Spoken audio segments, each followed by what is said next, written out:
प्रथम भगति संतन कर संगा, दूसरी रति मम कथा प्रसंगा। पहली भक्ति क्या है? प्रथम भक्ति संतन कर संगा, दूसरी रति मम कथा प्रसंगा। संतों की संगति करना प्रथम भक्ति बताया है। संतों के चरणों में बैठना, संतों का सानिध्य प्राप्त करना, संतों के मुखारविंद से सत्संग श्रवण करना, ये प्रथम भक्ति। कहा भी है ना कि प्रथम भक्ति संतन कर संगा और दूसरी रति मम कथा प्रसंगा। दूसरी भक्ति क्या है? मेरी कथा को सुनकर भाव विभोर हो जाना, ये दूसरी भक्ति है। उसके बाद गुरुपद पंकज सेवा,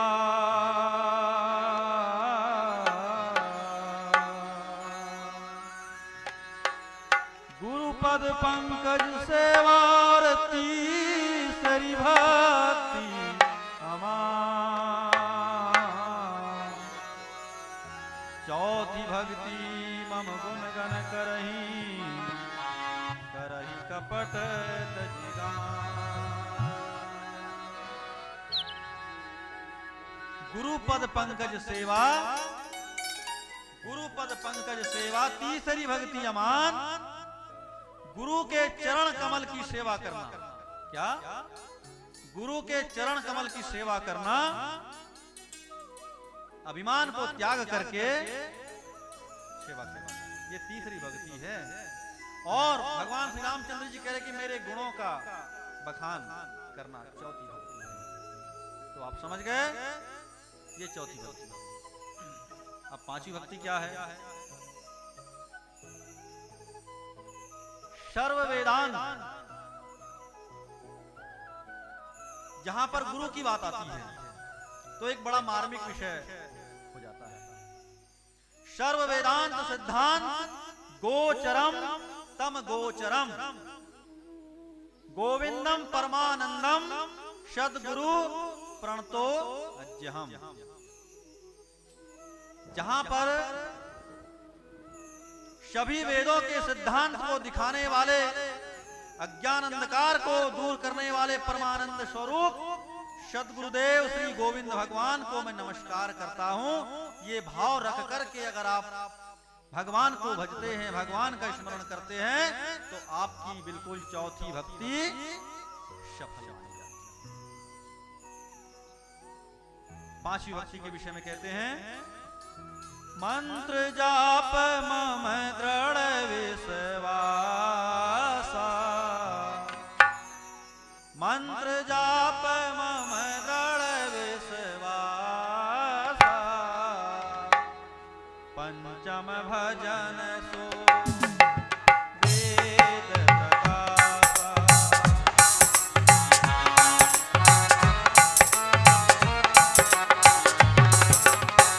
मंत्र जाप मम दृढ़ विश्वासा,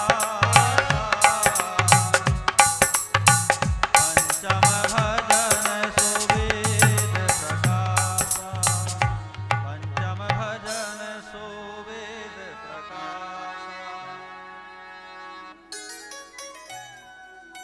गुरु महाराज जी के द्वारा जो मंत्र आपको प्राप्त है, उस पर पूर्ण श्रद्धा और विश्वास करके आप उसका जाप करिए।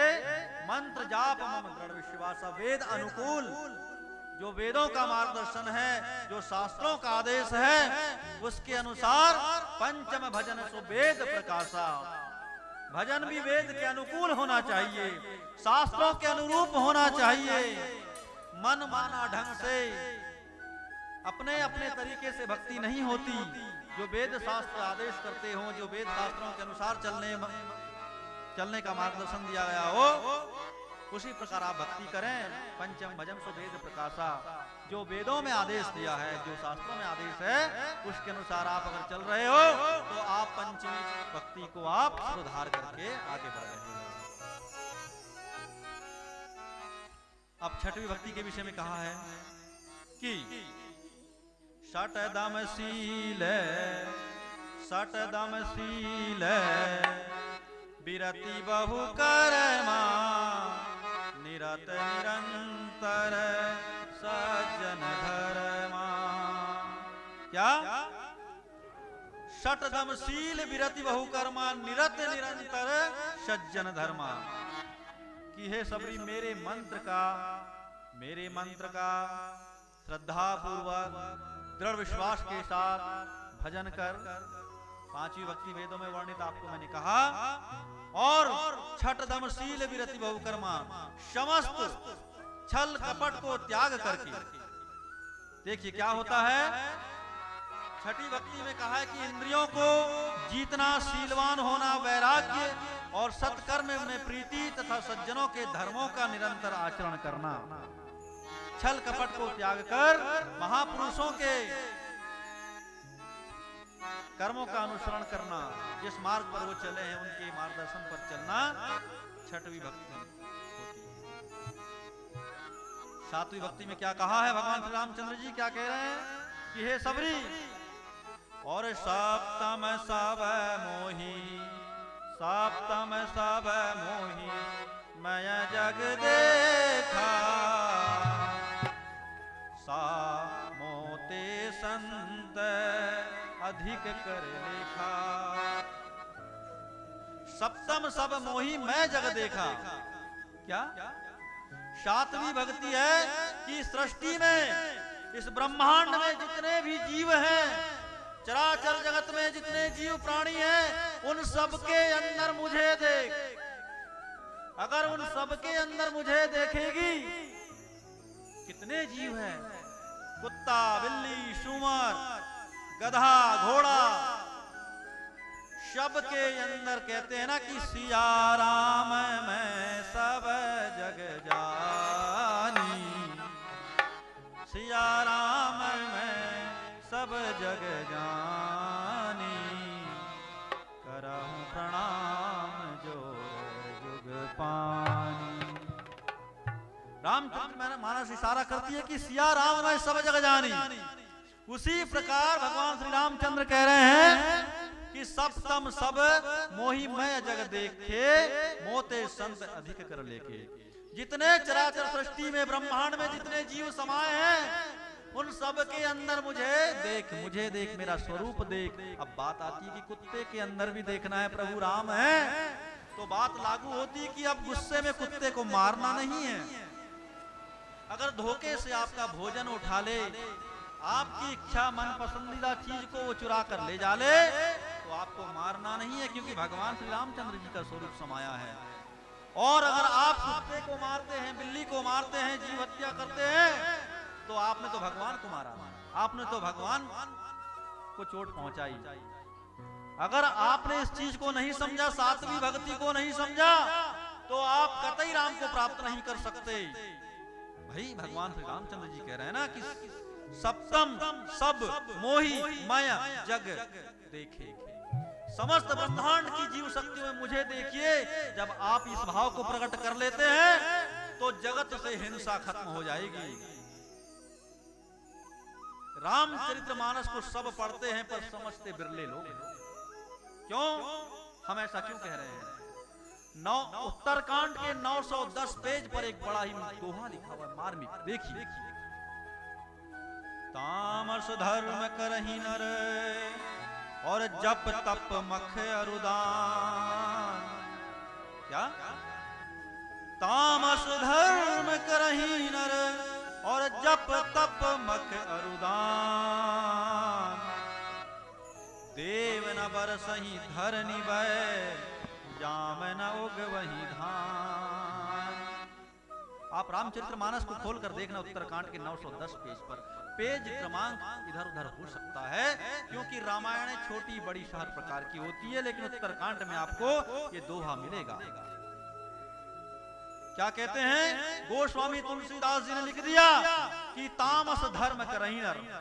इस पृथ्वी लोक पर जब जब खून और मांस के द्वारा पूजा होती है, तामस धर्म करहि नर। जब जब खून मांस, मुर्गा मुर्गी काटते हैं, बकरे को काटते हैं, खून मांस की पूजा होती है, तब तब देवता देव न बरसई धरणी बह, तब तब देवता देव न बरसई धरणी बह, मतलब इस पृथ्वी पर वर्षा नहीं होती, और वर्षा होती है तो बेसमय समय। आज हो रहा है, जब जरूरत है तब वर्षा नहीं, और जब जरूरत नहीं है तब वर्षा हो रही है। तो यहाँ पर तुलसीदास जी कहते हैं कि तामस धर्म करई नर जप तप मकरुदान, देव न बरसई धरणी बह जाम न उगवई धान। जब वर्षा नहीं होती तो बोया हुआ अन्न उगता नहीं है, और जब अन्न उगता नहीं है तो किसान परेशान हो जाता है। सातवीं भक्ति में जीवों को विशेष में ध्यान रखते हुए और किसी प्रकार की हिंसा ना करें, है ना। अब आते हैं भगवान श्री रामचंद्र कहते हैं कि हे सभी, अब आठवीं भक्ति के विषय में सुनो। बोले क्या? अष्टम यथा लाभ संतोषा, सपने हो नहीं दे पर दोषा। अष्टम यथा लाभ संतोषा, मतलब जो मिल जाए, जितना मिल जाए, जैसा मिल जाए, जब मिल जाए, उसी में संतोष करें, उसी में संतोष करें। और सपने हो नहीं देखे परदोषा, स्वप्न में भी दूसरों के दोषों को नहीं देखना। हम कहते हैं ना, अरे वो तो बहुत गलत व्यक्ति है, अरे वो तो ऐसा करता है, वो तो वैसा करता है। हे सज्जन, हम कितने अच्छे हैं, हम कितने बुरे हैं, अपने अंदर झांकें। दूसरों के दोषों को देख करके और क्यों पाप का बोझ अपने सिर के ऊपर बढ़ा रहे हैं। आखिर हमें भी तो इस दुनिया से एक दिन जाना है, तो फिर क्यों हम दूसरों के दोषों को अपने पाप के रूप में, अपने कर्मों को क्यों बढ़ाएं। दूसरों के दोषों को ना देखें, अपने स्वयं के दोषों को देखें, और संकल्प करें कि प्रतिदिन एक एक गलत दोषों को हम अपने अंदर से निकाल करके फेंक दें। हमारी आठवीं भक्ति यहां पर सफल हो जाती है। उसके बाद में आता है नवमी भक्ति। नवम सरल सब, नवम सरल सब, सन छल ही ना, मम भरोसे ही हरस नदीना। क्या? नवम सरल, समस्त छल कपट को अपने अंदर से निकाल दो, समस्त छलों को, कपट को अपने अंदर से निकाल कर फेंक दो। सरल हृदय से, निर्मल हृदय से, और परमात्मा की भक्ति में आप लगे रहिए। हम इनके दोषों को भी गिन रहे हैं, हम उनकी निंदा भी कर रहे हैं, हम उनकी चुगली भी कर रहे हैं, उसके बाद भी श्री राम जय जय राम, तो कहां राम आपके हृदय में विराजमान होंगे? ये संभव नहीं है। अगर भगवान रामचंद्र को प्राप्त करना है, भगवान के प्रिय बनना है, तो समस्त गलत विचारों को, गलत भावनाओं को अपने अंदर से निकालना होगा, तभी संभव है राममय। भगवान श्री रामचंद्र जी स्वयं कहते हैं, निर्मल जन सोही मोहि पावा, मोहि कपट छल छिद्र न भावा। मोहि कपट छल छिद्र न भावा, मतलब भगवान राम को वही व्यक्ति प्राप्त कर सकता है, वही प्राणी प्राप्त कर सकता है जिसके अंदर छल नहीं है, जिसके अंदर कपट नहीं है, जिसके अंदर गलत भावनाएं विद्यमान नहीं है, वही परमात्मा को प्राप्त कर सकता है। आगे कहते हैं कि नवमय जिन के एक होई, नवमय जिन के एक होई, नारी पुरुष चराचर दो कोई। नव भक्ति में अगर एक भी भक्ति का आपने मंथन कर लिया, एक भी भक्ति आपने स्वीकार कर लिया, एक भी आपने अपने मन के अंदर बिठा करके उस पर अमल करना प्रारंभ कर दिया, तो भगवान श्री राम को प्राप्त करना कोई दुष्कर कार्य नहीं है, भगवान को प्राप्त किया जा सकता है। बोलिए श्री रामचंद्र भगवान की।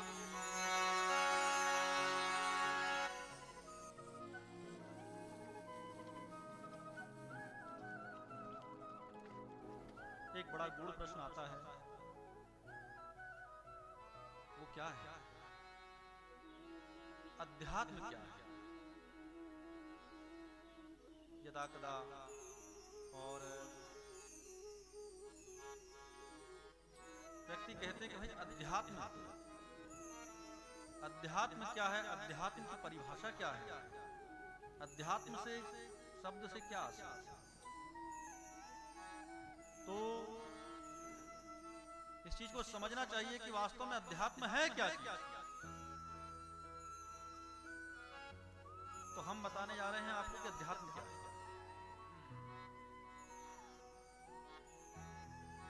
अपनी आत्मा का अनुसंधान करना, अपनी आत्मा का अनुसंधान करना, संवारना, यानी अपनी आत्मा को संवारना, संभालना, अपनी आत्मा को पहचानना, अध्यात्म। अध्यात्म कोई उपवास व्रत करना या कोई पूजा पाठ करना अध्यात्म का मतलब नहीं होता है। अध्यात्म का वास्तविक जो मतलब है, अपनी आत्मा को पहचानना, अपनी आत्मा को जानना, आत्मानुसंधान करना, यह अध्यात्म है। और अध्यात्म मूल रूप से दो शब्दों से मिलकर बना है, अध्यात्म और आत्मा। जिस अध्ययन में आत्मा एवं उससे संबंधित तथ्यों का अध्ययन किया जाता है, उसे अध्यात्म कहते हैं। अध्यात्म को समझना, अध्यात्म एक बड़ा गूढ़ रहस्य है। अध्यात्म का जो अनुसंधान है, सच्चे सद्गुरु, सच्चे ब्रह्मनिष्ठ संतों के सानिध्य में जाने से ही इन रहस्यों का पता चलता है। श्री राम। बोलिए श्री रामचंद्र भगवान।